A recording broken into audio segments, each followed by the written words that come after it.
We're now at about a total of 50 days away from the test. This is when I would like you to be watching this video. So it's certainly growing ever closer, isn't it? For most people, this week that we just finished was a pretty interesting one, I think, in terms of your studies.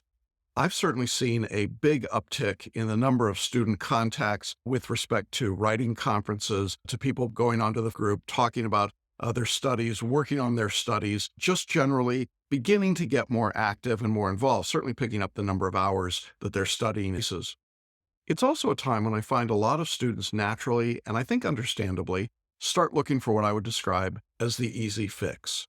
I talk in these messages a lot about working out.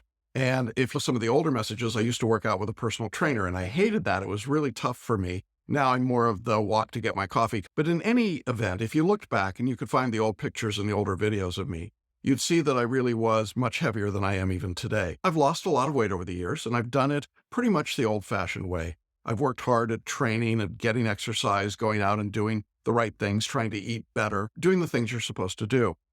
But like everyone else, I grew very weary of having to actually go into the gym.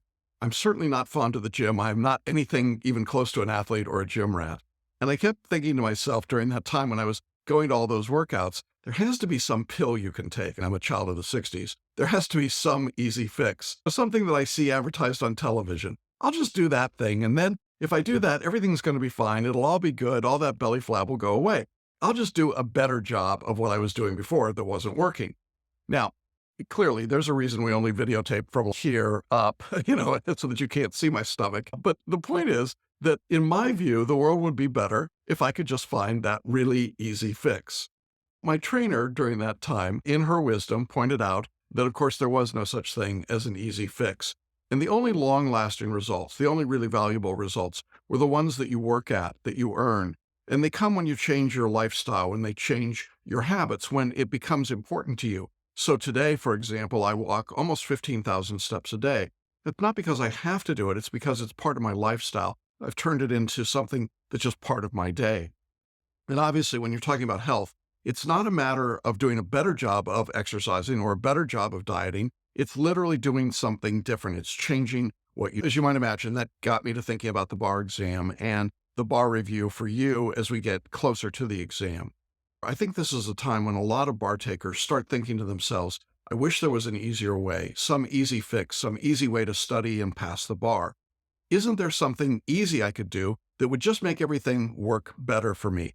Couldn't I just take a 3-day cram course or read a really short outline or look at a couple of sample questions or essays? Couldn't I just get better at using IRAC and issue spotting? Couldn't I get better at doing multiple choice questions? Wouldn't that be enough? And here's the really hard truth for most people. It isn't enough. Better doesn't work. You don't need to do a better job of these things. You need to do something different. When we start looking for quick fixes, easy solutions, particularly in this phase of the study with a little under 2 months to go, when you start looking for quick fixes, you're bound to get yourself into trouble. There's some really good reasons for that. The bar examiners, to state the obvious, are not stupid people. They recognized that in order to take the bar exam, you had to go to law school somewhere. You had to work through that process in order to become a member of the profession who's qualified to sit for the exam.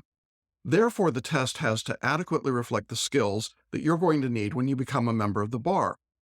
Those skills no longer include the ability to memorize and recite law. You've heard me talk about that in a number of settings. But today, you can ask Google or Siri or Alexa or whatever the particular intelligent assistant of the day is for the rule against perpetuities and get it spit back out at you. You don't pay a lawyer $300 an hour for that information. What do you pay the lawyer for? You pay them to analyze that rule, to be able to apply it and use it, to be able to show the skills that would make you a valued counselor. Therefore, the test has to adequately reflect the skills that you're going to need when you become a member of the bar. And if it were such that one could do that on the basis of just a few days of study, it would hardly be much of a test. It wouldn't be much of a hurdle. And truthfully, there are increasingly higher standards to pass and become a member of the bar. Now, you may disagree with those standards. You may think the test is unfair. I wouldn't disagree with that. But the reality is that the bar examination reflects a growing change in reality in the practice of law today. And that change is that right now, students have to be able to analyze and interpret and use the law, not just memorize it. If the test measures that skill, then it's doing its job. And if it didn't, it would be a legitimate concern on the part of the public and the bar. Now, as a result, when people who are taking the bar start looking for these easy fixes or quick fixes, or worse yet, they go on eBay or Craigslist or wherever they're looking on the internet, and they're taking what now is called a bar review or what passes for a bar review. It's pretty scary to me.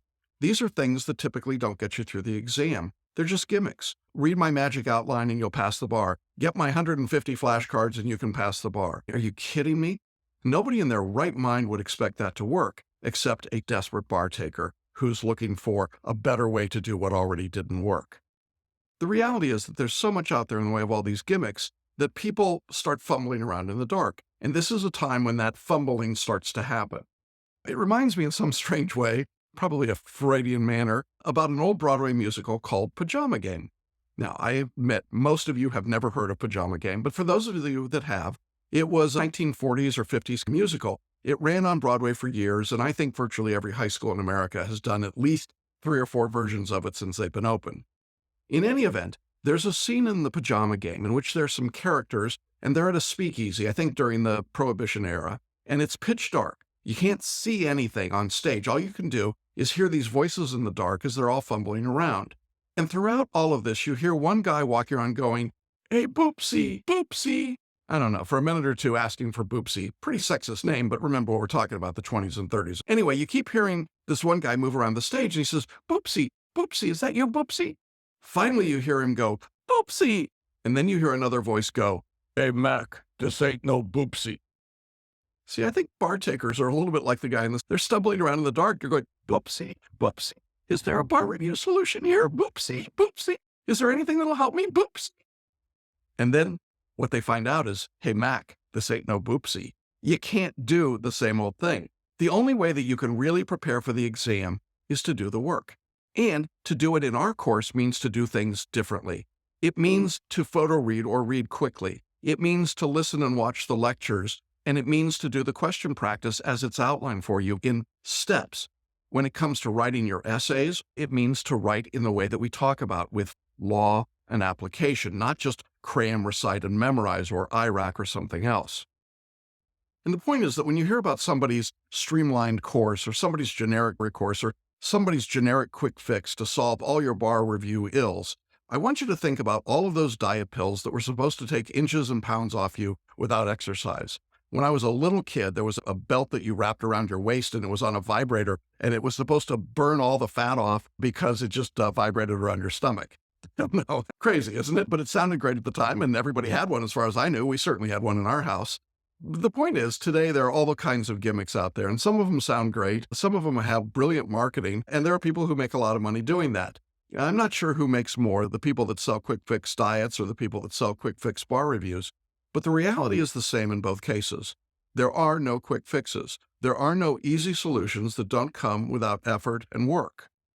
I guess what I'm really saying this week is that as you work, as you struggle and sweat, sometimes metaphorically, maybe sometimes just literally, you should recognize that the value of what you're doing is the growth and the change in what's going to happen for you as a student, as a bar taker. And what we want is change that really lasts. We don't want a better version. We want something completely new. That's what's valuable. It's what'll get you through the bar exam. The people trying to find the quick fix, they're just looking for their own version of Boopsie. Hey, Mac, this ain't no Boopsie.